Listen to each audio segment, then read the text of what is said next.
Mike King Biz, the premier business media brand covering and connecting Central Virginia. It's home to Mike King Biz Radio, producer of On the Mic with Mike RVA, which airs on ESPN Richmond 106.1 FM, The Choice 105.3 FM, and worldwide on IBGR.network. Follow Mike King Biz for the best business-ish content in RV.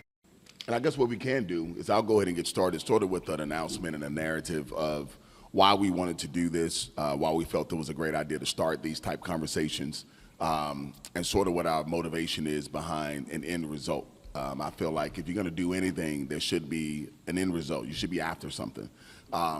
So my name is Michael White. I'm Director of Business Development for the Metropolitan Business League. I've been working with NBL for a few years now and have had the opportunity to really see and experience what it takes to be an entrepreneur, all the challenges that are out there as an entrepreneur, but just as importantly, the great things about being an entrepreneur. I myself, a lot of people might know me, I do stand-up comedy for a living, been doing comedy for 27 years. And I did not know I was an entrepreneur for all that time. So when it came to me stepping into this particular role, while I became president of the African American Chamber of Commerce, I took that experience that I grand and learned through comedy and kind of infiltrated the economic space in that, teaching what I didn't know that I already knew, if that makes sense. And then Floyd Miller, who's the president and CEO of the Metropolitan Business League, we had become executives literally within a month of each other. The African American Chamber, that didn't work out because they had some resources that were really challenging about bringing in an ED at the time. So for 5 years, Floyd kept asking me to join the NBL. And I'm like, dude, I do not want a job. I'm good on the job thing. He asked again, I don't want a job. Then he'll call and be like, hey, I got this position. Just wanted to know if you knew anybody that's good for it. Yeah, I'll call somebody else. Then the pandemic hit, and Floyd called. And I said, look at God. It's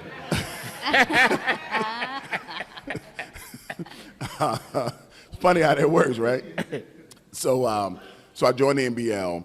Since joining the NBL, I have recognized just how strong we are as a community if we stick together, especially as entrepreneurs. I think quite often we compete with one another, but the reality is all you need to do is stay in your lane, and if you stay in your lane and help people as they go as you can, you'll realize that working together is way more powerful than trying to compete with everybody else. So what we do at the NBL is try to bring everybody together to create a power source.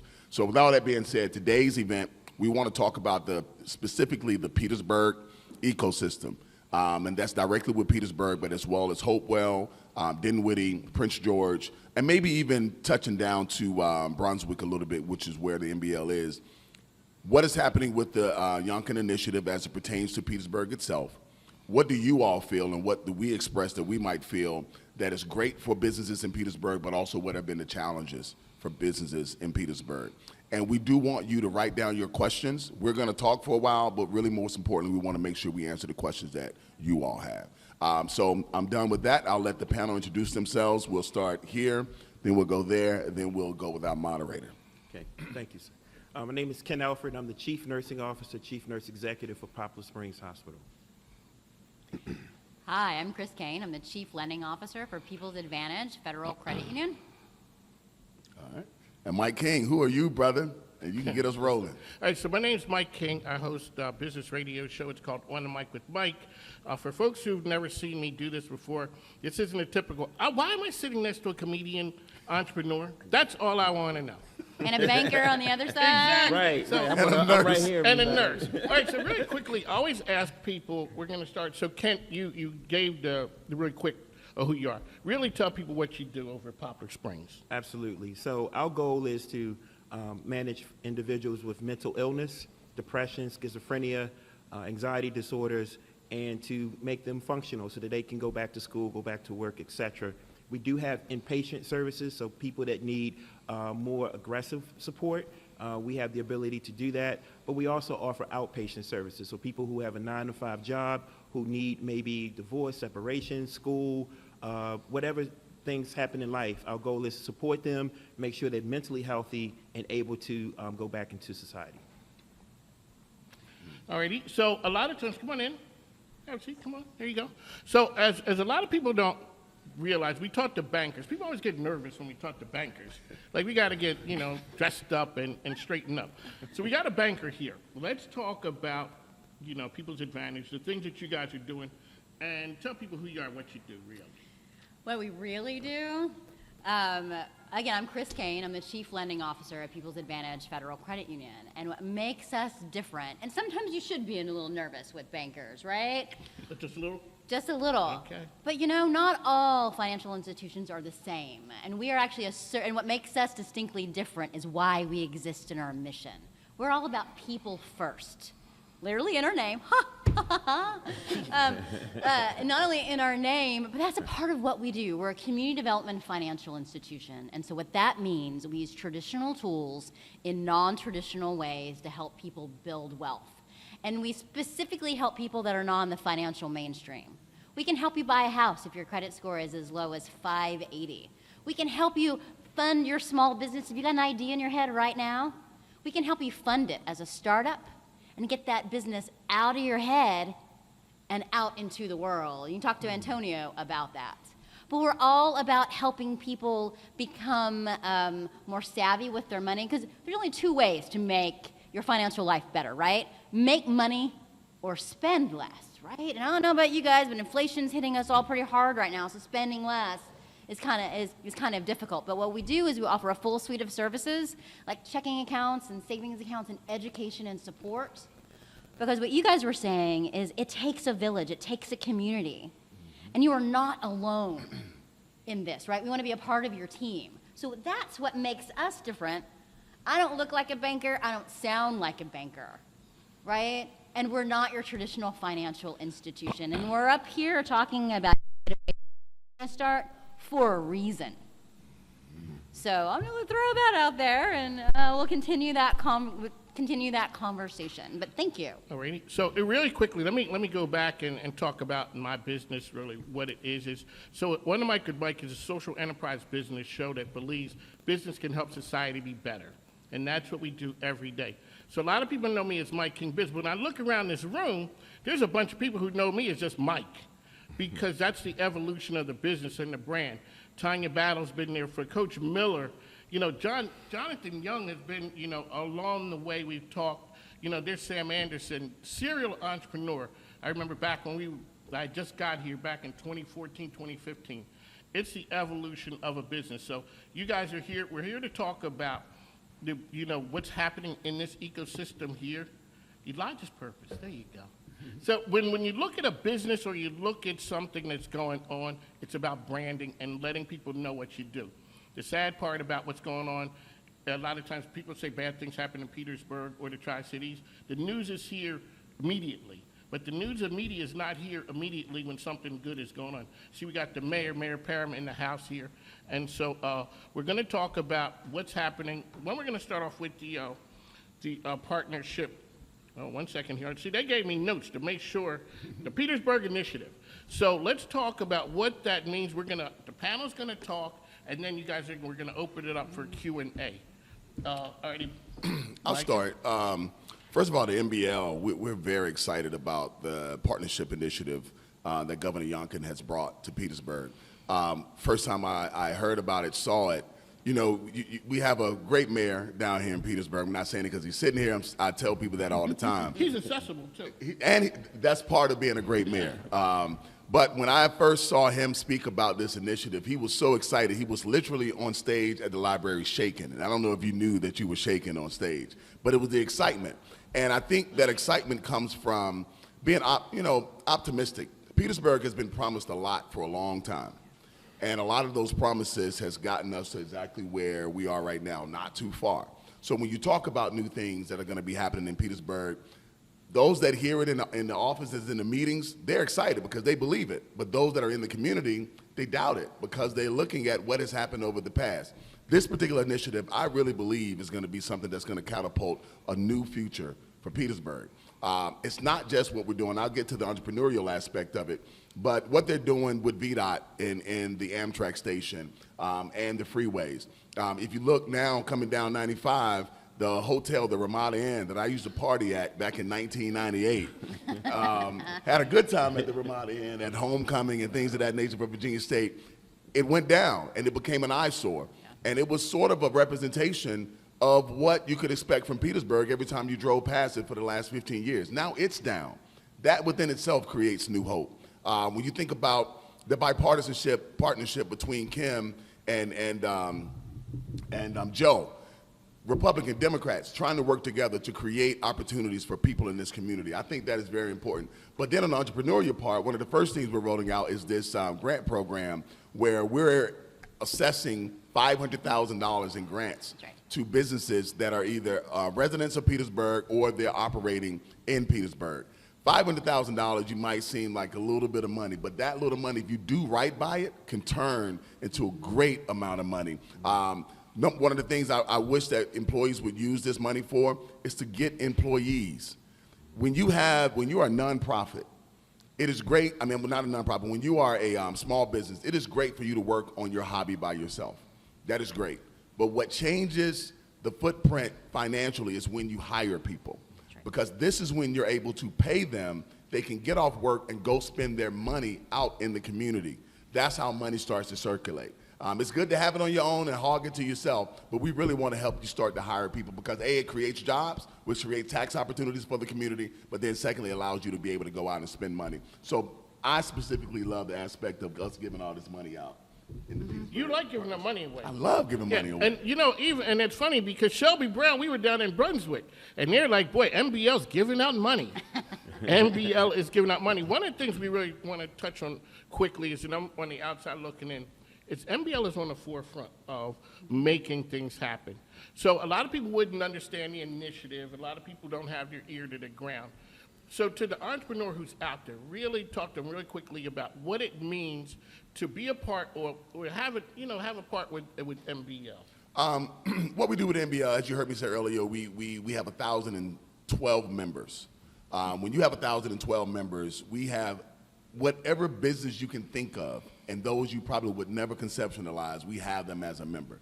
What that does, it allows you to create more networking opportunities to be able to if I have a gap in my business, because as an entrepreneur, you don't necessarily out the gate have all the money and all the resources that you need to thrive.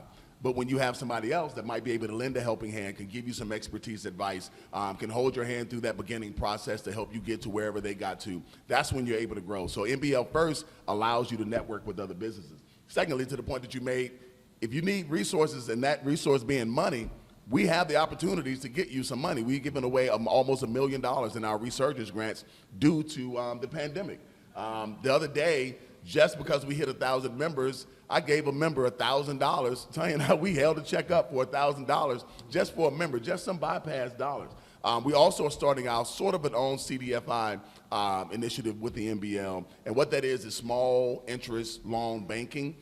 We started that process, whereas if you're a barbershop, just to give you an example, if you're a barbershop, one of your chairs go bad. Sometimes that can be a lot of money to get that barber chair fixed. If you can call the MBL and say, hey man, all I need is $1,000, I can get it back to you in 6 months, we can have that money available for you. So that's what the MBL is. It is all resources and all opportunities to network with other businesses and entrepreneurs in the city. Here we go. We're here in Petersburg. Alrighty, so we're talking about money. So clearly I'm going to look down to the banker. Because when we talked about it a minute ago, you said money allows a lot of things to happen. And you finished the last part, which was? And with no money, stops things in their tracks. Yes.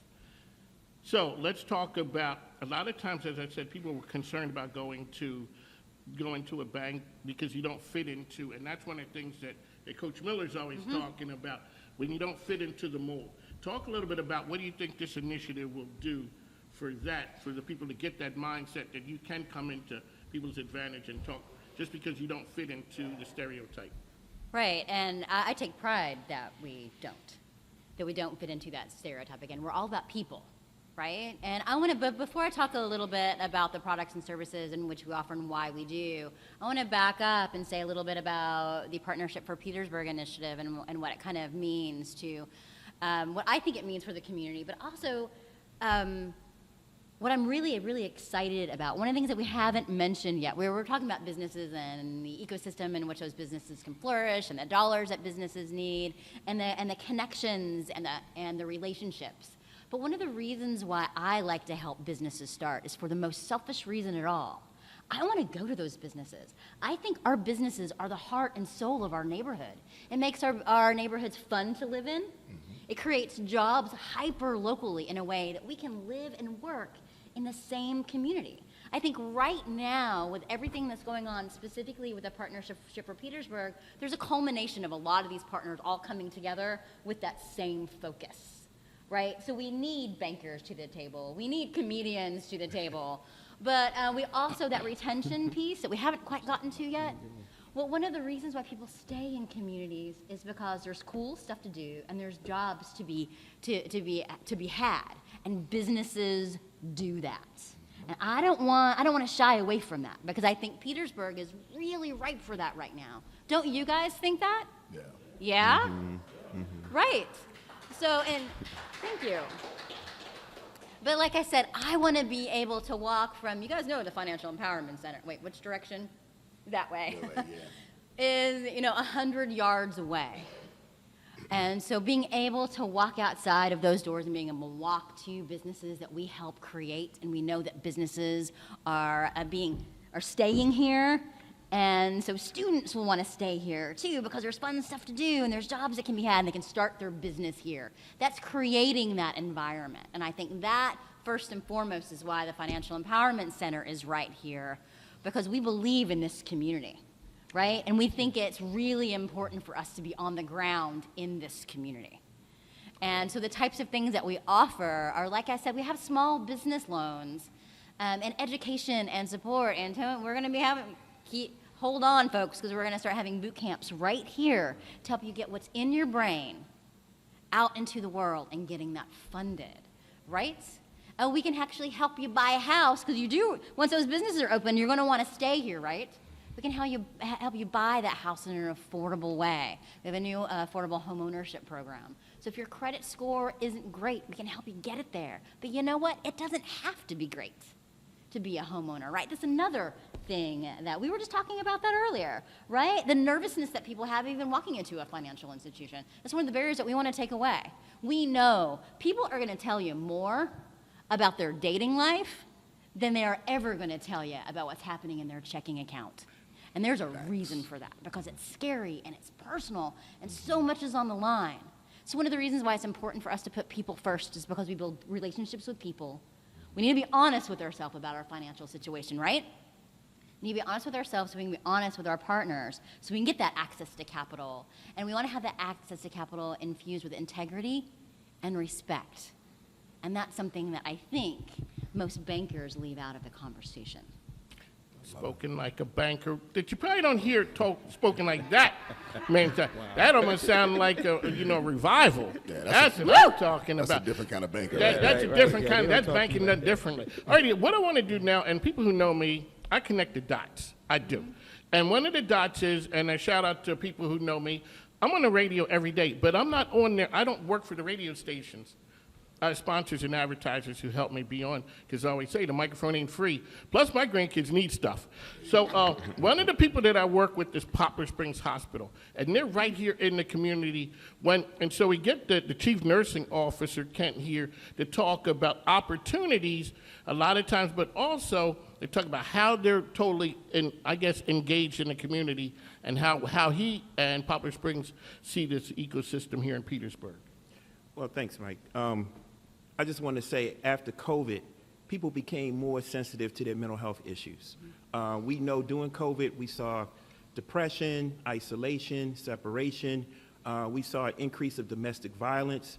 Unfortunately, we also saw an increase of substance abuse, alcohol use, as well as illicit substances. So at Poplar Springs, now we're post-COVID, we're coming back into our norm. Our mental health didn't come back into its norm. It actually exacerbated because of the isolation we were under for 2 years. Our hospital is very sensitive to that. We have tailored programs to meet the community need. One of the things, relationships really suffered during COVID. And I'm not talking about married relationships, children, parents, grandparents, et cetera. So we've created what we call an intensive outpatient program. So people that work in the daytime can come in the evening to talk about these things. How has your relationships been impacted? Your ability to work, your ability to function, your ability to just be safe. Suicide is a big problem. It is still number 3 in the country for death for young people between ages 10 to 24. Wow. Depression is on the rise. And if you look at social media, every time someone has an unfortunate event of suicide, it's exacerbated. So our young people, we're seeing our adolescent population is really under assault. Each day that I go on my units and I talk to our young people, they are dealing with issues that 20 years ago we were adults dealing with. Now they're 12 and 13 and managing the same issues. So the mental health state is definitely an issue, but at Poplar Springs, we're trying to be available to the community. We're adapting our program to support the community and making sure that our mental health goes back to where it should be so we can function and carry on.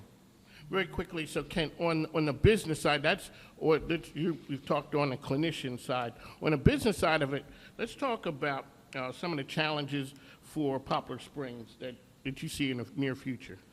So this nursing shortage thing, I'm sure everybody's heard about it, nursing shortage, it is huge. It hit us like a lightning bolt. Being able to attract nurses in Petersburg, think about the Richmond area. You know, you have big system hospitals, competitor hospitals, and then when you say come to Poplar Springs, how do you compete? Also, rates of nurses have increased. Travel nurses have really taken the salary from where it used to be to an extreme amount. So at Poplar Springs, we know that we were shaken also by this nursing shortage. So we couldn't do this alone. We had to create some partnerships. One of the partnerships we did create was with Brian Stratton.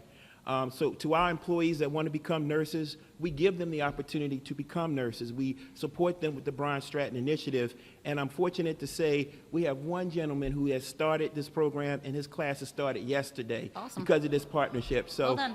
18 months, he's There going to be you a nurse. So we are getting all kinds of help, guys, but it does take a village approach because this nursing shortage is really taking us by the storm. One of the things people always talk about when you go for medical care, the doctor comes in and they talk and they say their piece and they say, does anyone have any questions? And everybody shakes their head, no. The doctor walks out. The second he walks out, he looks. So what did he mean? And you know who they turn to? They turn to the nurse. Yeah. They turn to the nurse all the time. So shout out to Brian and Stratton as well as shout out to Beth Murphy for always making great things happen, and Poplar Springs. Micah, the MBL talks to a ton of people, and I always ask people, what are the streets saying when you look at it from an entrepreneurial standpoint and things that are needed for success? What's happening out in the streets? I think, the obvious thing, resources. They always want money. Everybody want money. And as they should. That's why you're in business, to make money, give money, or whatever it is. But I think what I try to get back to the streets is, and this is what I say to most young entrepreneurs. When I say young, I don't mean in age, I mean in how long you've been doing your business. Show me your plan. Show me your business plan. Well, I got it. I know what I'm doing. If you can't lay your plan out, the people that got the dominant resources for you won't be able to help you because what's in your head is not in their head. Yes. Also, when I see a person that comes to me with a business plan that is tight, is proficient, is efficient, it's got its stuff together, that is someone that I know I can trust with whatever I'm about to help them through the process with. When I see somebody that's kind of all over the place, it doesn't mean I can't trust them. It just means that we got a little bit of work to do before I carry you to Tanya. We got a little bit of work to do before I carry you to Chris. And also people want the money immediately, like they want it today. Well, there's a grant for $500,000. I need to get my stuff together today. Well, you probably won't have enough time to get it together today. Then they'll walk away, well, forget it. No. Still get it together because there's another grant on the way. I will guarantee it. So if you don't get it together now because of this particular grant, when the next one comes and you didn't do anything between now and then, guess what? You're going to be stuck in the same situation. So I always tell them, yes, the streets want money, but I tell the streets, please do with your due diligence to put yourself in a position to get the money that's out there to be had. Yes, but one of the things, I'm so glad that you talked about a business plan. People show up without a business plan to you? Oh. What's it on, a cocktail napkin? Oh, well, actually, that cocktail napkin thing actually exists. But no, I'm going to talk a little bit about why business plans are so important. And I'm not talking about an 80-page treatise on Right. the deliciousness of coffee or whatever it is that you're wanting to start. I want to know what your experience and expertise is. I want to know what you don't know. I want to know who you're surrounding yourself, like who's in your ecosystem, who's going to help you handle those holy bleep moments that you're going to have with your business, because you are going to have them. Right. But most importantly, going through the process of writing a business plan, and people don't do it because it's hard and it's confusing and it can be embarrassing if you think you're doing it wrong. The thing is, what I like about that whole process, because it helps you as an entrepreneur figure out how you fit into your business. Amen. You are the most important asset to your business, and if you don't know how you fit into it, nobody else is going to know either. So yes, that process is hard, it's a pain in the tuchus, and it's going to show you kind of who you are. But that's the point. A comprehensive, and what I tell all our members when we're working through business plans, and we have an example of the book in the office, Business Model Generation. That is the book I would highly recommend, that if you're an entrepreneur trying to write your business plan. Business Model Generation. It's a 9-step process. It breaks it down very easily for you to execute, and it gives you all the data points that you're going to need for the business plan. So Business Model Generation is the book that I recommend anyone that is a young entrepreneur or established entrepreneur to write your business plan. One of the things I always talk about, and I have a business radio show, I was a salesman and working for a company. It's a big difference between selling things and somebody else owning the business and then getting out and being an entrepreneur. You know, there's a whole bunch of things on the back end. I'm like, Lordy, you got to do all those things? So what you need to do is have a group of people, you have a support system. People who've been down that road, like you said, it's not age as far as how old you are, experience. It's somebody who's been in business who understands, whether it's a business coach or whatever. The other thing I can say is find your lane. Whatever you do, there's somebody else who does it, but they don't do it like you. I had to find my lane. I was the business radio guy on conservative radio. And people are scared to come to the station. They're like, I'm not coming there. But I'm like, we're here talking about business. I remember Jonathan Young coming, just come to the station. We're going to talk about how business works and what makes you different. Tanya Battle is a brand. She's a brand. Her name is a brand. So that's what you do. So the idea of it is, how can this happen? You just have to find your lane and run, because, as you said, nobody understands your thing. Nobody understands it, and everybody's going to tell you it can't be done, and it can't be done. But we got some people in the house here. We're going to give you a chance to talk, but they give me talking points because, sometimes I can sort of go off the rails. I know a little bit about that, too. You know what? When we're off the rails, it's okay, But when people start to look at you kind of weird, they're like, okay, maybe we need to Bring it back. Maybe we need to bring it back. But it always circulates and it gets back to the business. Let's talk about the relationship between entrepreneurs and the community. Now, that's my area. Mr. Kent, I've come down to Poplar Springs. You guys have had me down here for the Rotary at 7 o'clock or so in the morning. I'm like, what am I doing coming from the West End of Richmond? Poplar Springs is big time committed to the community. Talk about why that's important. Well, we know our community issues also impact mental health. Everything you do, how you think, how you move, how you feel, and of course, starting a business, all that's connected to how you are mentally. So our partnerships with the Rotary Club, our community, homelessness is an issue. People don't have enough food insecurity. People also have all types of social issues. So our partnerships are crucial, not just to come in for mental health services, but to let them know that we're available to partner with them as people and then give them resources or connect them to other resources that we don't offer. All righty, Micah, let's talk about that MBO. You guys, 1,000 and plus members. Right. Everybody's telling you what's happening out there. Let's talk about the connection between not just MBO, but you see the MBO members totally tied to the community. So, as a comedian, let me put that hat on so much in the engagement. I thank God that I did not become famous early, because when you become famous, you become jaded and you become very transactional. You're not really worried about the person that's in front of you. You just want to make the transaction.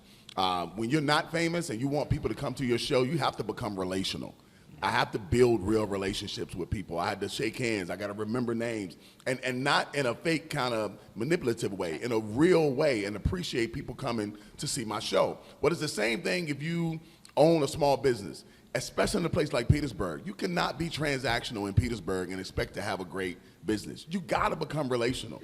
You got to let people know that you're there first for them as a human, then second, by the way, I have a product that I can offer you. And I think that's one of the ways that the community sort of supports the businesses. When I moved back from Los Angeles, I started a company called RVA Has Talent. And what we did is we took local artists, I took local nonprofits, put them together, help them both raise money and build relationships together. The reason I did that was to let the artists know that if you want to make money as an artist, you also have to have a system of give back to the community. Because that way people will keep showing up and they'll invest into you because they know you're going to drop something back on them, you know? So I think that's number one thing, is to build relationships. If you have a restaurant and your food is it's edible, and you are a phenomenal person, people will come to your business and eat that food. But if you have a restaurant and your food is amazing, but you yourself as the business owner is someone that don't connect with the community, they're gonna walk right past your business. So it's who you are, the first brand of your business, you as a person. So that's what I think is very important in creating connections with the community. Let them know that you're there for them as a human first, and then secondly, offer them whatever you have to sell. No, absolutely. Again, it's not only is that those relationships important, but it's also connectivity, and there's got to be some trust too, right? Because if I run a business, and if you're not, if I can't trust you to offer me something tasty, but you're offering me some really great ambiance, great. But I'm also trusting you to keep me safe, right? As well. So that's not only food safety, that's kind of an obvious one too. But it's having, because whenever you, even a business owner and their customer, your customers got to trust you. They have to. Right. And that integrity and respect goes both ways. And that entrepreneur, and I got to tell you, I've seen more businesses fail, not because their product sucked, or their product wasn't so great. Exactly. Right? It's because of who they are as a person. It's the relationships that they do or they don't have. Because so many businesses, and I'm hoping what's going to happen here too, is taking not only being able to have a thriving downtown, but I want to see more businesses to solve social problems, because I think one of the things that Petersburg is also really ripe for is for the people who live here, that believe in Petersburg, be able to help create businesses that solve the social problems that we have as a community, and that takes trust. It does. And Mike, I was going to comment on that. Good point. At Poplar Springs, one of the things we did early on when I first started was to go to the local barbershops. And if any of you know, that's where a lot of community conversations happen.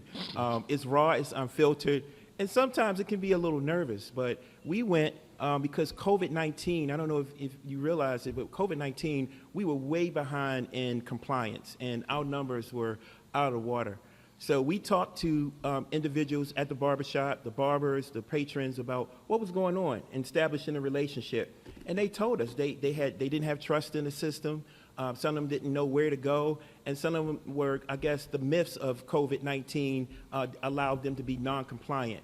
So we didn't talk about mental health. We talked about COVID-19 for 2 hours, and that was one of the best conversations, Mike, I think I've had, an honest conversation. Wow. And we got 5 of those patrons to get the COVID vaccine. So what a successful thing, because we built the relationship before we talked about other things.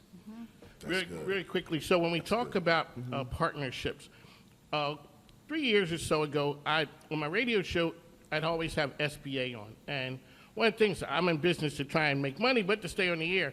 SBA never had money. I'm like, man, these guys, come on now, give me a little something. All right, but I let them come on because I understood having a partnership with SBA was good. And then COVID showed up. And then, all the money showed up. And everybody wanted to know how to get the PPP. PPP loan, baby. You know who's sitting next to me? Carl Knobloch from SBA every Wednesday. You know why? Because we had already started that. It didn't become because of the money. Now all of a sudden it became more valuable because now I have access to the person with the information. So the relationships are valuable. Another thing I want to touch on is the power of the media. It's always good to have friends in the media because, as you know, if something bad goes on, the media is here 5 minutes before it happens, and you wonder how they knew.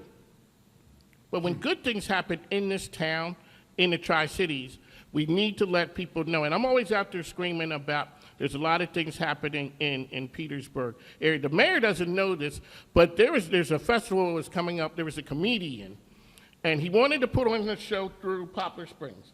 And all of a sudden, I'm like, how did it happen? He said, I went to the mayor, and the mayor made it happen.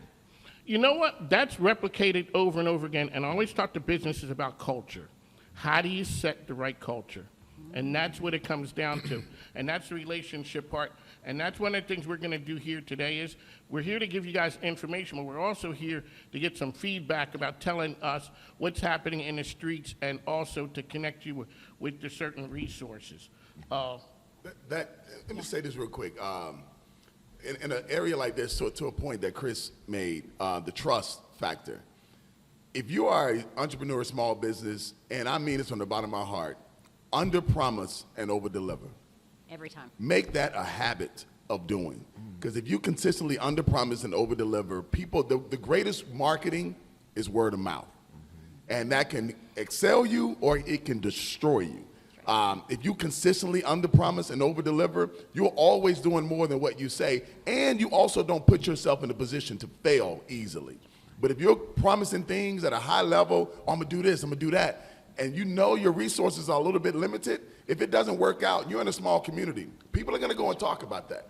And they say it's like you have to do 12 things right to make up for that one thing that you did wrong. But in order to do the 12 things right, you need to get 12 more opportunities. And sometimes that one wrong thing can make it hard to get those 12 opportunities to do them right to make up for that one wrong. So under-promise, over-deliver. I'll give you a personal story real quick. We have a member here. I'm gonna talk about Ebony, this young lady right here. Week before last, we had, what was it? Freedom Classic. But what was the event that we had? It was, Antonio, what was the event that we had here? Yes, the grant. So I pull up just to check out the event. Ebony's walking out. She's an NBL member, and I was about to, the next week, go and get my windows tinted. Well, Ebony tints windows. And so just in passing, she says, Mr. White, I want to work with you about getting this business plan together. I said, okay, cool, let's get the business plan together. She told me this amazing idea that she had. And something in my spirit said, get Ebony to tint your windows. So as we're standing by my car, I said, can you tint my windows? She said, yeah. I said, when can you do it? She said, I can do it Saturday. I said, okay. Now this was Thursday. Friday, Saturday morning, not only did I trust her to tint my windows, she dropped me off at Virginia State University and took my car with her, all right? She takes my car back, and I didn't know what to expect. She never promised me an amazing situation. The only thing she said is, I can get the job done. When she brought my car back, let me tell y'all, my swag was on 1,000. That's right. There you go. Man, she had put something in my spirit. What you say? Go, Ebony. Hey, man, I'm telling you. So that experience, and I immediately put it on Instagram. If you look at my Instagram, I don't put much on Instagram. I immediately put it on Instagram, number one, because I wanted to let people know I had, my car was tight. But reason number two, I wanted people to know that this small, woman-owned black business down in Petersburg had hooked me up, and she can hook you up too.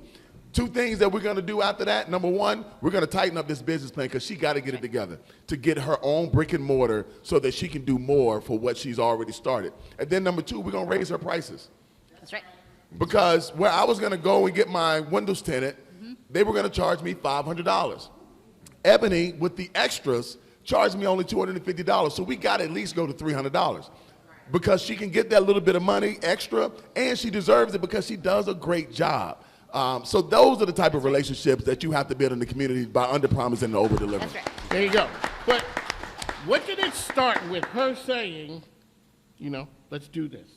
She started For me, what hit my spirit was the fact that she didn't come to me trying to sell me something. She came to me trying to help her business become better. That's right. So me knowing that she was trying to invest some sweat equity into getting a better business, those are the people I want to support. That's right. Because I know mentally and foundationally, they're off to the start that I know a great business needs to have. And that's why we do it. That is why we do it. And I also feel like it's our responsibility. It was a great example. It's our responsibility to listen. We need to read in between the lines, and we need to be able to listen, and we need to be able to do it authentically. That word.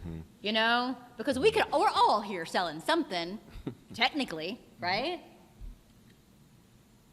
But it's that authenticity and, again, that respect, too. Because like I said, the reason why all of us are here is because we all have a story for Ebony, or have Ebonies that we want to continue to help, right? Right. That's why we are here.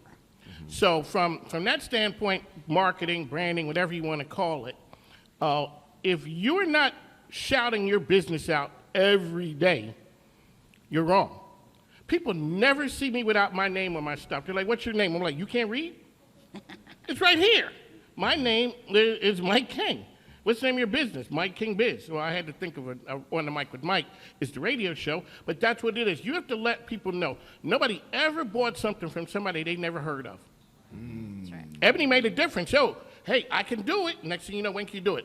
I can do it. Yo, we can go do it right now almost.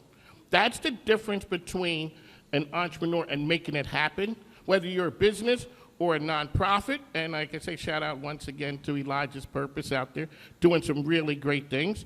That's what happens. We have to let people know. Alrighty, are we ready to open the floor up? Yeah, we can. Do it. Alrighty. Anyone have any questions, comments? Let us know what's happening in. I know you had it because you got some daughter. Your daughter's books are out there. Come on, man, it's that time to shine. How you guys doing? My name is James Price. I represent Price Solutions. So yeah, my daughter, Gianna Price, she's young author actually. She wrote, these are her first two books, Finding Myself and Loving Myself. I love we started back in 2021. So we just just coming home from being incarcerated. I wanted to change my life. So as an author, that's what we did, and we started this business. We went out selling my books. Fast forward, her book sells more than I do. I know when I see a good investment. There you go, Dad. That's what I'm talking about. So we took her books and we turned them into animations because we want to reach kids all over the world. We want to be able to inspire other kids and it just inspire our community. And so my first question would go to Ms. Chris Kane. What would my business need to get funding as a new business? What As a brand new business, what's getting in your head and out into the world? We have already talked about a business plan, right? But what you really need to do is have a good idea. Have your ideas on paper. And are you currently? I can get into the weeds a little bit, but kind of have your documentation ready to go to become a legitimate business. So if you don't have your business license and all of that, totally still come in and can talk to any of us. Okay. We can help you do it. But kind of get all your documentation together, but have a good idea about what you're wanting to do and how you want to do it.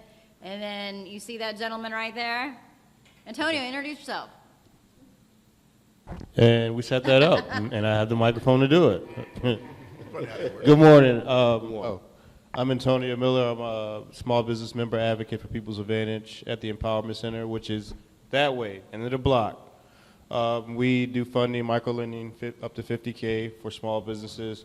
No time in business required. You do have to be registered, have a business license, etc. But then we take it from there. So wherever you're on the entrepreneurship journey, we pick up there and we kind of walk you to the finish line. We work with all our partners, MBL, Bridging, LISC. There's a number of them. I'm not going to name all of them. But if you come sit down, I'll run them off to you. But yeah, all you need is just your paperwork, as she said, taxes, business plan, business projections, personal taxes, things of that nature. Okay. But schedule an appointment and we'll walk you through it. Do y'all have any business plan templates that you can give to small business owners so that way they can have like a guideline of what y'all are looking for? Yes, yes, we do. I personally hand out a business plan template. It goes over just about anything you would need. And I also work with our partners to, and Minority Small Business Launch Center has the Launchpad Pro. We're developing bootcamp series. So yeah, just about any tool that you would need or that a financial institution would ask you for if you went to go get funds, we'll provide that for you. We collect those and we make sure that you have the devices and tools you need to get funded and move forward. Yeah, and if you don't know what you need, we'll tell you. So that's one of the things that I want to do is like, let's take away that barrier, because we're all a little scared, right? Getting what's in our brain out into the world. But what our goal is to get you where you need to be in order for you to not only get funded, but to get open and to become profitable, right? And how old is Tatiana? She's 8. Her name is Jayana. She's 8. Awesome. She's 8 now. Right now, we've expanded, like I said, to the YouTube channel. She has over 1,000 followers. Watch hours is getting up there.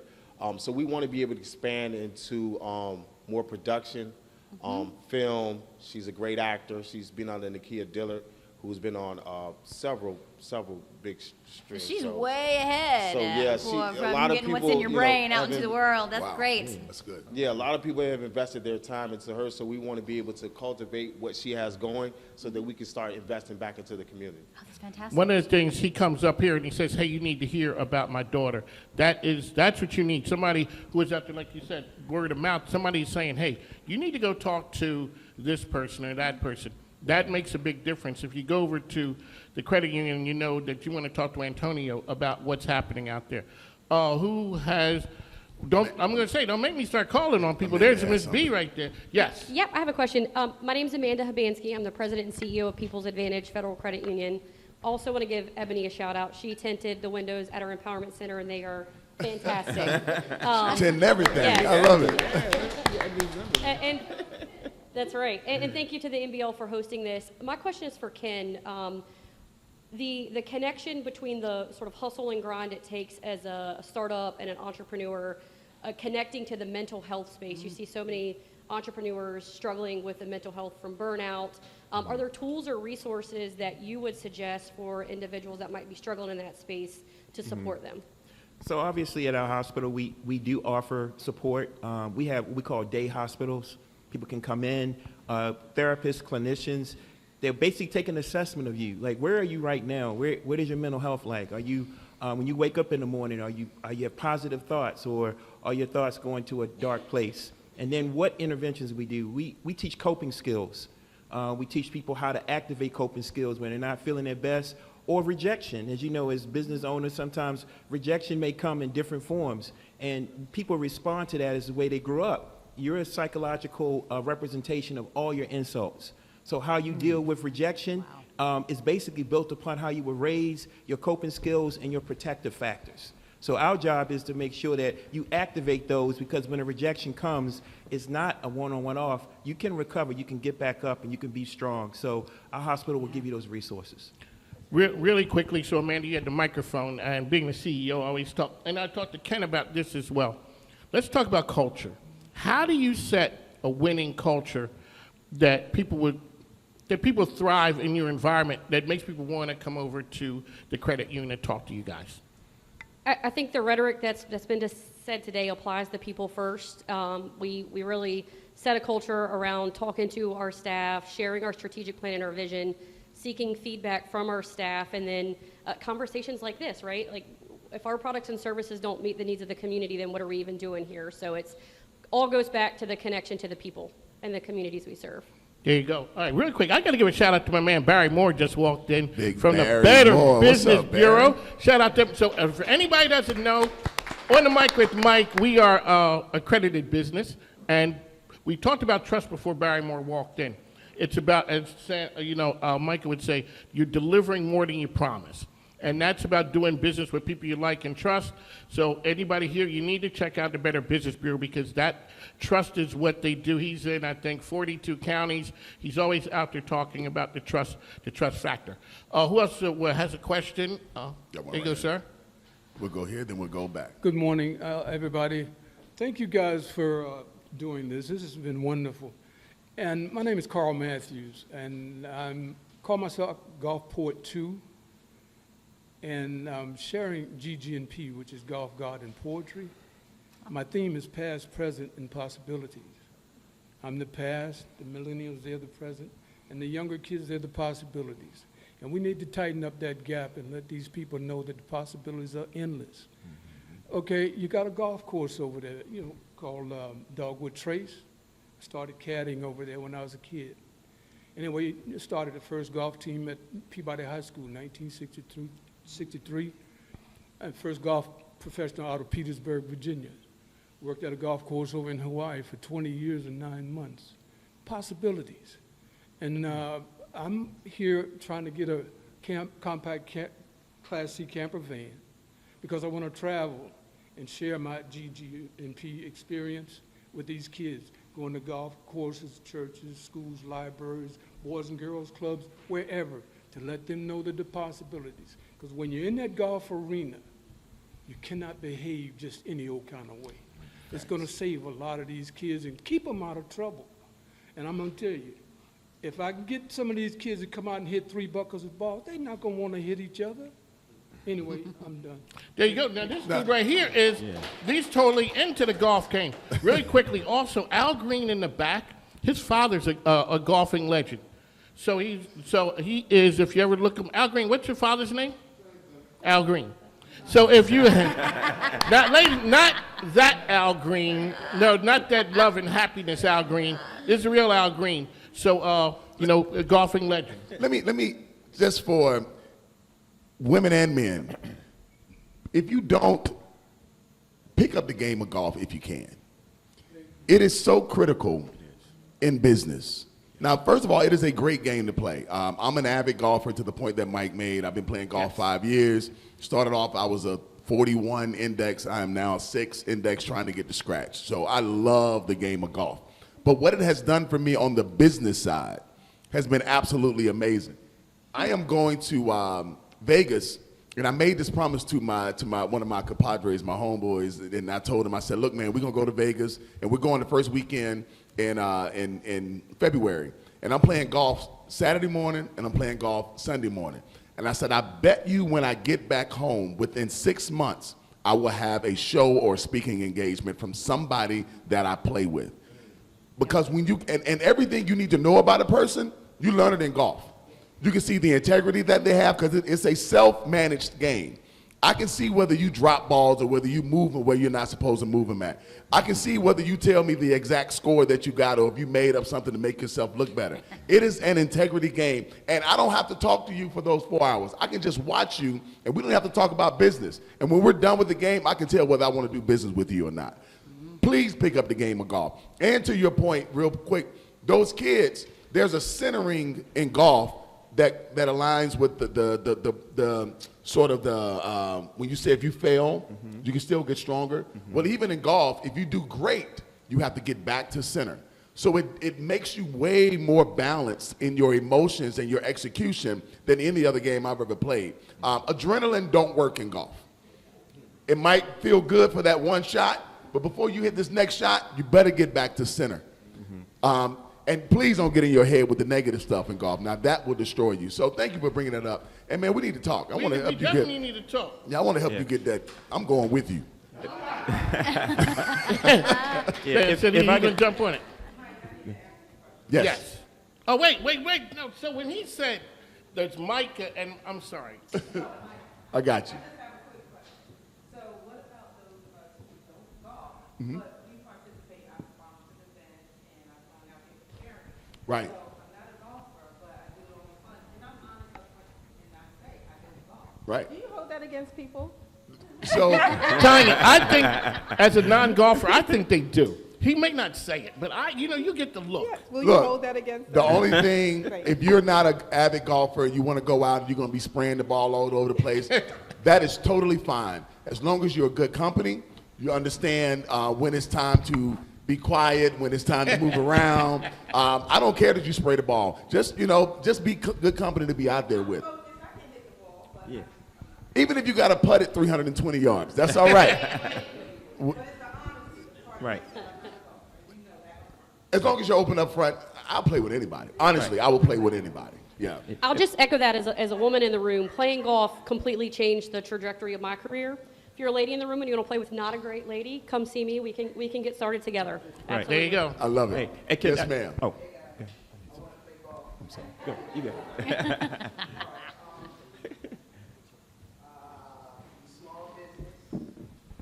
Owner, woman, entrepreneur. I'm down here. Any of you guys ever been to my market, Essential Market? Awesome. Thank you. I saw you guys in there. I appreciate you guys.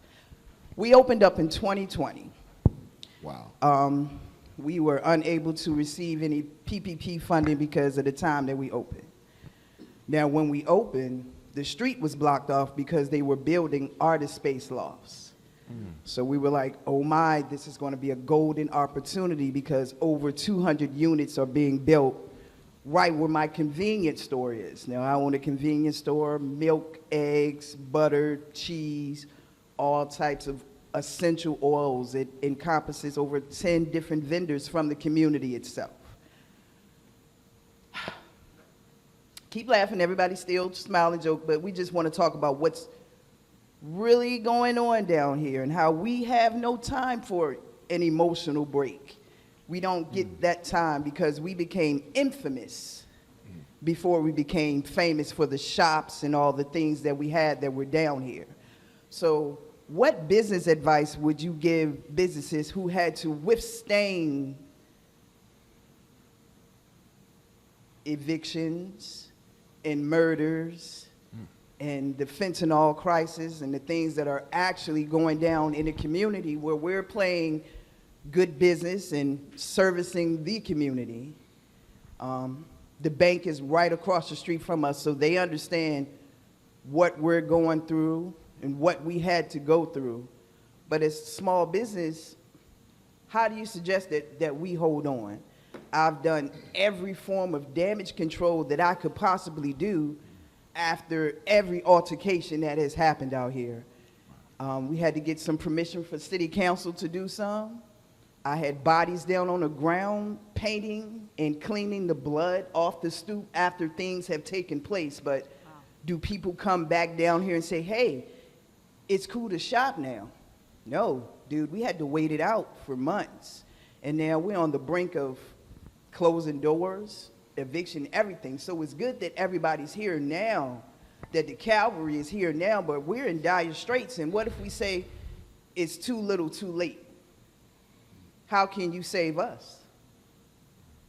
I mean, we've had CBS 6 and all types of media over here, but we're actually over here doing business. And my business is right here. I don't get a chance to go off somewhere else. It's like I live on ground. I have an artist residency here, on top of having a market in the back, in the middle of a food desert, who gets absolutely no support other than what Mr. Myers gives me. And I'm constantly begging him, and I don't beg too much. Dig it. Wow. That's a light question. Can I jump in? Just want to do a check-in with you, because that's a lot. Yeah. That affects, that's what I was talking about, the relationship between your mental wellness and what you do as a business owner. So my heart goes out to you and the community, and making sure that you know that we're here for you. Poplar Springs, we can have a one-on, one-off conversation. Don't even have to deal with a hospital, but I just want to make sure you're okay, because we are under assault. Unfortunately, the social ills in this community have also impacted how we think, how we survive. We're in survival mode, but we're not thinking about our true mental health. And I just heard a lot of pain in your conversation. For sure, we're in survival mode right now, for sure, but the lease has to be paid. Yep. And operating capital has to be funded some way, you know? And it's over 1,300 a month that are being evicted. So I'm working, but I'm in the community. I'm watching a hell of a turnover from tenant to business. How do we withstand this? I know it's a loaded question and it's a lot, but I'm just speaking for me, myself, for like what is going through right now. I am serving the community in every way you could imagine right now, from toothpaste to spring water to paper towels, washcloths, things that are needed. It's not a glamorous business. I think to my brother's point, and when I said the word, it's a light question, you are evidently a light.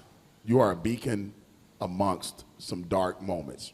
You're the one that's continuing, and you and others that work with you are continuing to try to pick the things back up and put the glass back together when it's been dropped and shattered, right? So I think to my brother's point, we do have to first make sure you are okay. Yeah, and that's before we pay a bill, that's before we try to get this business back together. Before we do all that, you need to be okay, because we need you to continue to be who you are first before the business that you own. The second part of it is communities tend to, and these, of course, these are no promises, these are no absolutes, but communities tend to continue to hold up when you're at the very brink, people like you. They tend to provide some type of resource that you might not see coming from anywhere. Now, I'm speaking from a very spiritual standpoint, but it's a very real standpoint as well. So the first thing I'll say for you is to continue to just be who you're showing yourself to be in spite of all the other stuff. Now, outside of that, put your ear to the ground with entities like the NBL, with like People's Advantage, to figure out what opportunities might be out there that maybe we have or maybe some other of our partners might have. There are grants, little small grants. I was doing some research. The state gets so much money back every year, not because people don't qualify, people just don't apply for a lot of the grants and things that are out there because we don't know about it. They're not heavily marketed. So try to get with somebody, come see Hal, see myself, go to People's and figure out if there's something that you can get that's in alignment with some type of grant that's already out there while you're at the brink. But when something like that happens in these communities, there is going to be a time and a space where people aren't going to want to come around. But because people like you are still in the middle of it trying to rebuild, you create opportunities for people to come back. So just keep grinding, keep doing what you're doing, but then let's find out if we can get some other resources that you might have. Yeah, I want to, Antonio's here 5 days a week, so.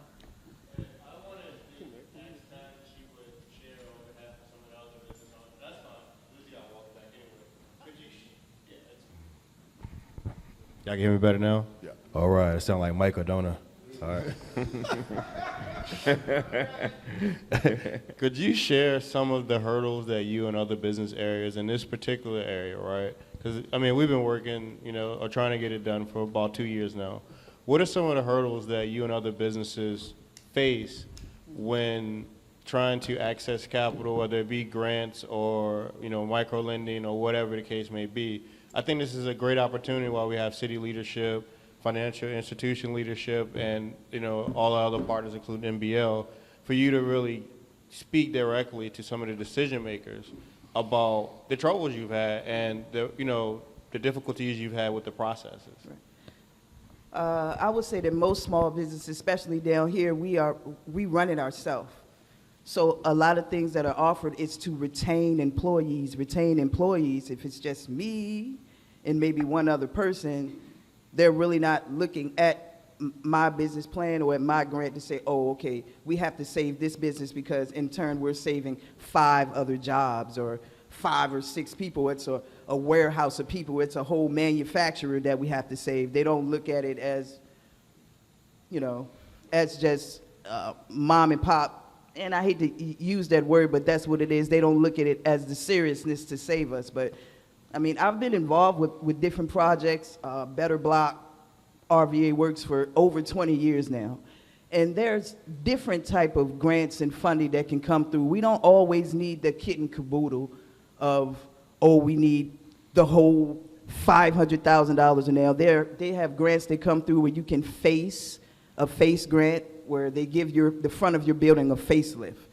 Where I've seen Capital One come through and give you $500 to have someone come out there and take your tarnished wall to a different color. It really makes the impact if 4 or 5 businesses are able to get that grant that are on the on the same street, or like just money like $1,000 for just capital. Like I need milk, I need eggs, but yeah, we sell those things and we want to make sure that they can continue to use their EBT and use their WIC because we're down here in,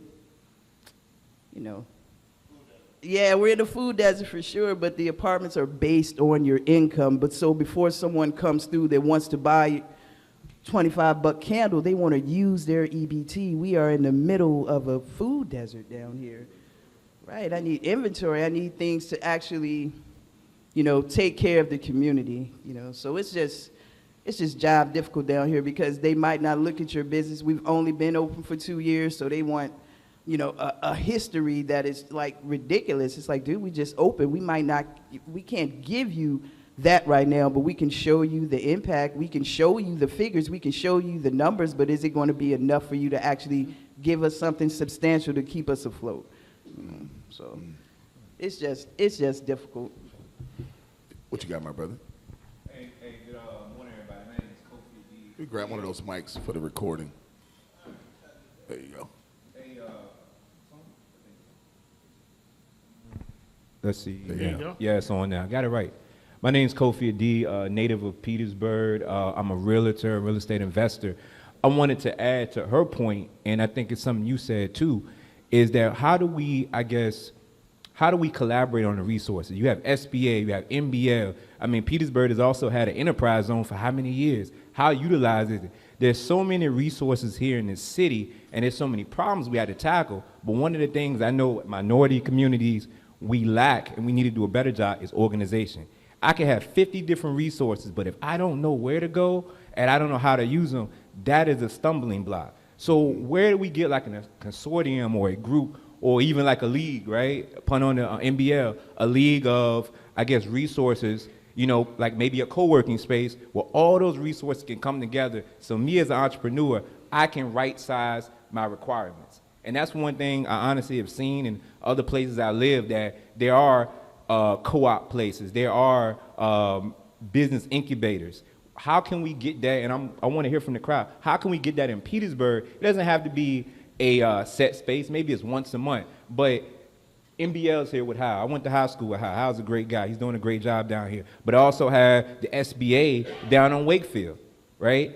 Where can we get them all together where we can collaborate and get those resources in the right size? Antonio. So just to answer the question, we already have it in by way that you said. Through Hal has hosted the SBA and a number of lenders. I think we were the only lender because of prior calendar events. We were the only lender that didn't make it. But you already have it here. You have VSU, all of those names on the door, SBSD, they're here regularly. And, I asked that question, it was loaded because, and that's a great follow question, we have to have participation too from the community. We just had reliable rides last night right at the Empowerment Center. We work on personal credit for free. We do debt consolidation if you're in high interest debt. And if you walk in or catching the trolley or you got a unicycle, however you're doing it, we're trying to get you from that to your own vehicle and reliable transportation. So if you're not able to find quality work here, then you can start to explore the surrounding counties, Richmond, et cetera. But we had 5 in person, 20 to register. So 25% show up out of what we registered, that's not a true commitment on behalf of the consumer or the member or the person that we're trying to reach, right? So just to throw that out there, it has to be, and being here for the last few years, I understand the Petersburg community, I understand the distrust, et cetera, but you guys still have to come halfway and meet us at midfield if we're gonna win this game. You see what I'm saying? Can I add to that point right quick? Absolutely. Yeah, so the point I would like to add to that is I'm glad that I know that now so I can participate. I think everybody can. The other thing is, how do you incorporate with the city? The city's the past week or maybe even a little bit longer has had its comprehensive plan. Because I think one of the things that was mentioned by the moderator is how do we tie in social problems to entrepreneurship? Well, maybe, I don't know, and I'm just throwing this out there, how do we tie in with the city on the comprehensive plan where, hey, the city wants Petersburg to look a certain way? Well, entrepreneurship and innovation builds that. Public can only do so much, but private entrepreneurship can do a lot. We're in the 4th district, I believe. We have Councilman Myers here, a city business person, and someone that supports the small business ecosystem every day. Albert Myers shows up to the Empowerment Center, to the businesses, So you have to engage with him and the other leadership. You know, the mayor was just here. I see them everywhere that I go. I think they work for People's Advantage sometimes, right? So but they're accessible. You can talk to them. So I don't think anybody in here can answer those questions except for city leadership, and you have to take the time to communicate with them when you can. Really quick, to be, I guess, clear on time, we're going to keep the questions and the answers short. That way, because a number of people want to speak. So if we could we have a few more questions, and we're going to be able to wrap up in just a few minutes. Tanya. My name's Tanya Battle. I'm also on the board of directors for the Metropolitan Business League, and I was part of the original group who actually brought the idea to the table to have this center here in Petersburg. I'm originally from New York, but moved to Petersburg in 1989. So I attended Petersburg High School and attended Richard Bland. So I have a large affinity in my heart for Petersburg. Everything that Antonio said is true. That is the reason why MBL is here. And they've made great strides in less than 2 years in connecting the city, connecting the university, and working with the business owners. So we really need you all to spread the word. We really need you all to be here when they're hosting events. Come out and be a part of it. There's so much information that is out there. You will find the connections that are being made that are here to help you. Thank you. That. Very quickly, so we're going to talk to Michelle here. She's from Elijah's Purpose. When we talk about, there's a lot of hard things that are going on out there, and then there's some success stories as well. So, Michelle, go ahead. Yes, Michelle with Elijah's Purpose. I have 2 questions and a comment. My first question was, a part of the initiative, is there any funding or grants coming available for nonprofits? 1 second, 30-second elevator pitch. Tell people who you are, what your nonprofit is. Elijah's Purpose, founded in 2020. We help families who experience pregnancy or infant loss. We cover the cost for the funeral for them if they don't have the funding, if they lose a child within the first year of life. We also provide grief counseling, and we do pregnancy support, so we give out Pampers, wipes, any household items that families may need, and we service the Tri-City, Richmond, Chesterfield area. There you go. They're awesome. Thank you. They are awesome. No, sorry, I forgot your question now. Okay, my first, part of the initiative, is there any grants or funding coming available for nonprofits? So the grants that we're giving away are for nonprofit and for for-profit businesses. Oh, okay. Yes. And So you want to go online, see us after this, so we can make sure the grant application period ends next week, the last day of the month. So you have a week to get your application in. Okay, my second question is for Poplar Springs. Do they have anything available for like grief counseling? Yes, we do. So again, we have our day hospital programs and evening hospitals programming. And what we do in those programs, we do offer grief support, grief counseling. It's not a support group per se, but it goes into all the things that people deal with when they lose a loved one or trauma. Right now, our whole programming is about trauma-informed care because trauma is strangling all of us. And people don't even realize the trauma inside their minds and brains, and it does affect your behavior and how you walk. So we kind of unravel that and then help you come up with some effective ways to manage it. So I'm going to say a yes to that, and definitely check us out. Okay, my last thing is a comment for Miss, I forgot your name, sorry. Tazwell. Okay, we have resources available too because we have partnerships with Amazon, and we get new items, and some of the items we don't use. So when we get things, we can give you cleaning products. As you said something about supplies, so you could just let us know because sometimes nonprofits we get items and we try to get more funding, but we always have extra items that we don't necessarily need, so we can give that to different businesses. And so maybe like the MBL can come up with like some kind of like, I don't know, something so we could put out there if you need something that we're not going to use because we, like our families don't need, we can give it to you. Everything's new and we're going to give it to you in good condition too. You can also use the space for the families to come and pick up as well. Yes, ma'am. Yes, ma'am. See what just happened there? That's what I'm awesome. talking about. That's magic. That's why she wins awards for her nonprofit out there. All right, real quickly, Sam Anderson. All right. Man, I should have went after these guys. We're talking about books and kids and golf. Now I'm coming after the heavy stuff. Sam Anderson, I'm a serial entrepreneur in the Richmond area. Own and operate Enzo Media Firm. We're a full-service media production house. We've done some work for People's Advantage Credit Union. Also have a separate brand, Mrpreneur, do a lot of public speaking and entrepreneur coaching. Part owner of Synapse Organization. Just recently started Warren Investment Firm, which I'm closing on my first investment property here in Petersburg. Awesome. I put the word in my boy's ear here years ago, and he's got like 6 properties here now, and I'm just getting my first, so I'm a little late to the game. Yeah. And then my most recent business, I just started Legacy Vending Machines. So we're providing vending machines that are giving a 10% kickback to a sponsored nonprofit. So it's creating a source of revenue for those nonprofits. So my question to you, and number one, I want to say, let's definitely connect. I want to see if there are any ways I can help you. And girl, you about to walk out here tinting everybody's window. Like, I know, right? You got.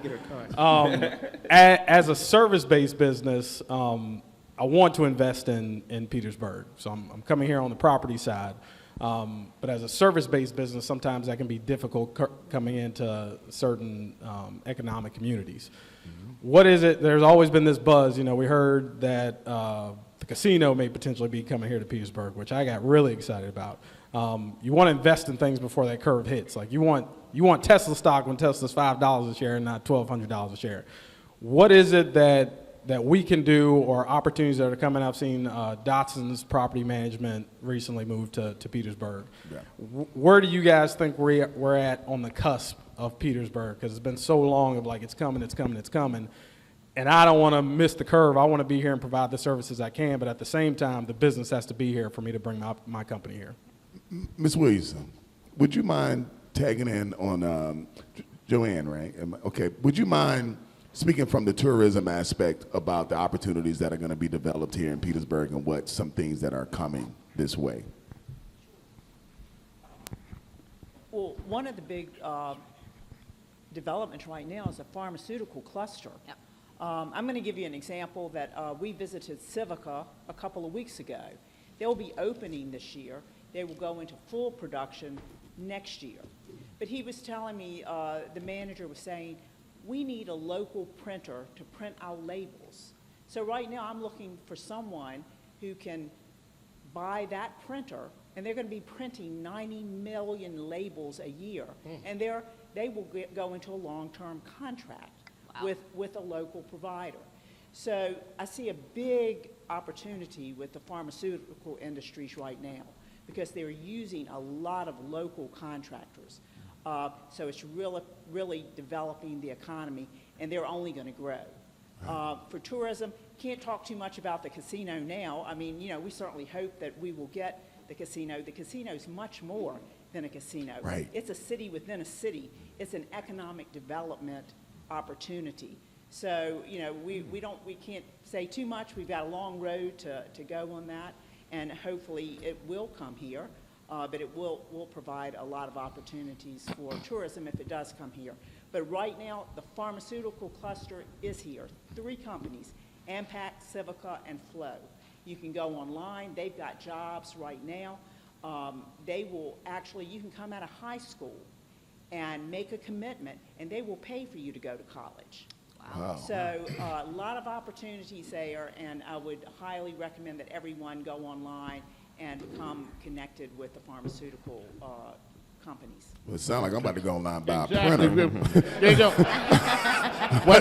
One last question, Barry Moore in the back with the Better Business Bureau. Thank you, Ms. Joanne. So I've been in this BBB now for 1 year. I will tell you, here, thank you. What I'm saying, I am from New Jersey, like you are from New York, and some of you are not from here.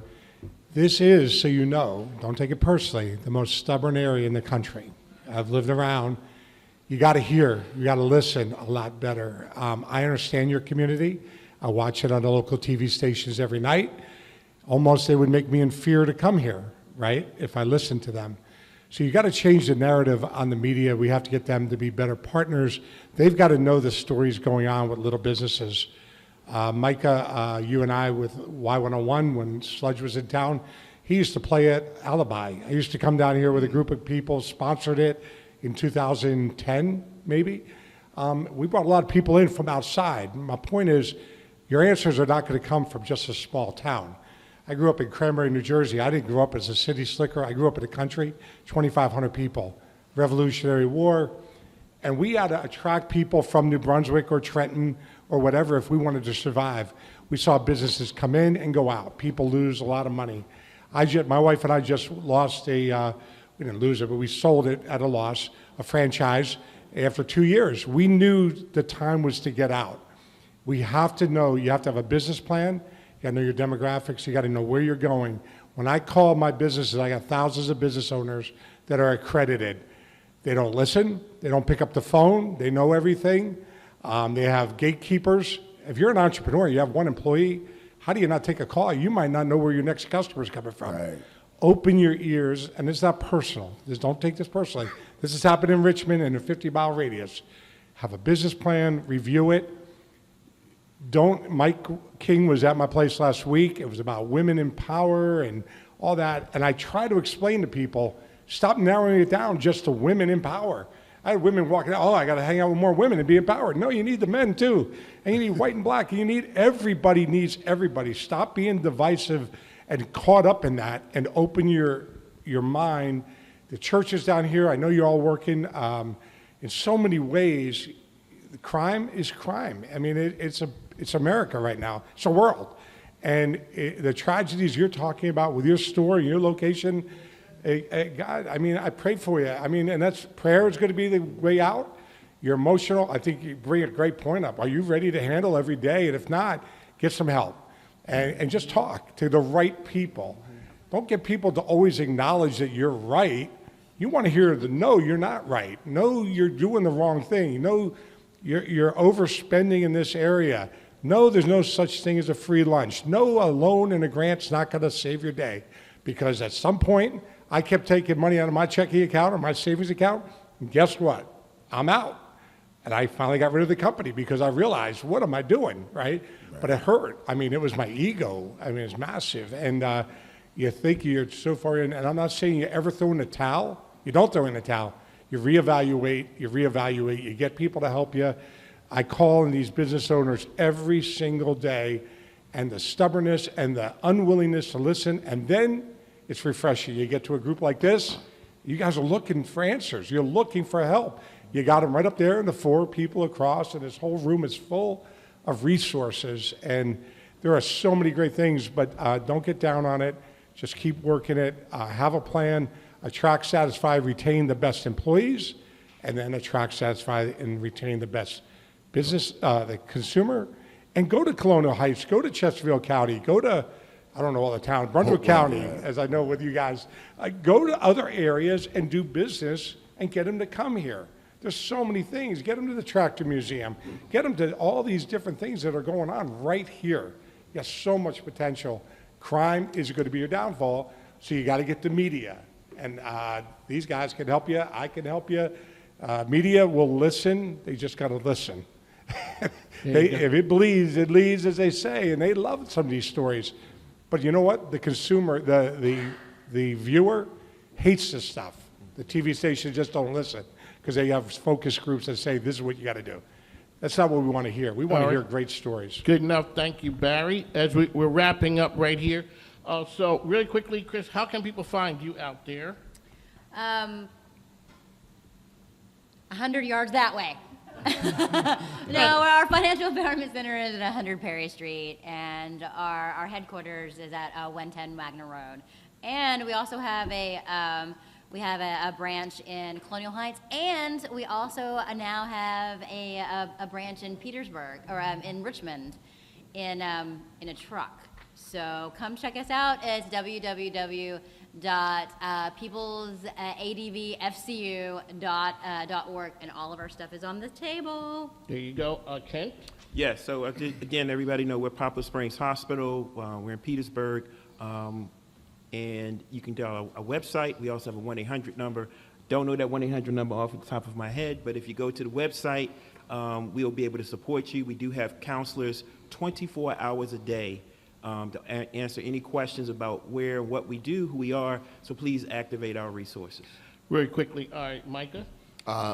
Michael White, of course, you can find me here at the NBL. I do have some cards on me if you'd like to get my information to connect a little later. Also a resource I do want to point out as it pertains to the NBL. We have Shelby, who's our director of marketing. Shelby Brown is in the house. If you want to get your story out there and your story in such a way that empowers, encourages people, and makes people want to connect with you, See Shelby. She knows how to get a story out. She does know how to get a story. Yes, CBS 6 is where she's famously known, but NBL, we done took her up under our wing, and she's done an incredible job for our members, so please see her. And then if you're in this area, see Councilman Myers. Councilman Myers, raise your hand if you don't mind.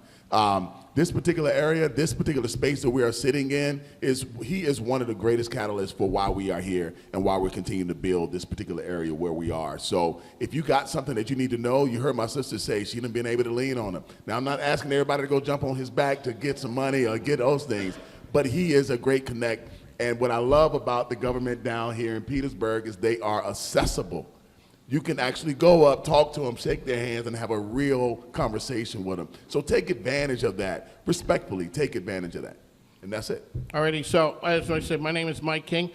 Like they say, I come from a long line of preachers. As they say, I'd be remiss if I didn't shout out some people here. So in the back, we got my man, DB Arcade. Anybody ever needs video shot, Emmanuel from DB Arcade. We got Al Green on the sound system. So those are people who rock with me. Also, if you need to get your story out, Shelby Brown is excellent. Miss B right here is a media personality. She knows everybody. She is there to be able to help you out. Tanya's a real estate agent in the back, as well as G. So we got local artists. Councilman, I got to talk to you because your name came up with G. So she's a local artist. The community here is buzzing, and I'm just happy to be down here with you guys. We'd like to thank MBL for having us. This facility, man. This is good. Yes, it This is. is good. And I have to point out one thing. Chris, you are my hero. You have a calculator watch on. Do y'all remember the old school calculator? That is the first Apple Watch. I had to shout that out. I just got excited when I saw your calculator watch. I was like, that's a banker right there. That's what I'm talking about. That's a typical banker. She's always let us know. When I kept looking at the watch because I'm down with the watches. I looked at that, I'm like, man. All right, we'd like to thank you. So you can follow my program On the Mic with Mike, RVA. It is the best business radio program around, 5 to 7 a.m. on ESPN Richmond, also on The Choice, which is gospel radio. So we try and highlight business, doing business right, making the community better. We'd like to thank all the folks up here. As they say, we got to go. Here we go. Thank you for coming out. Thank y'all. Thank y'all. Thank y'all.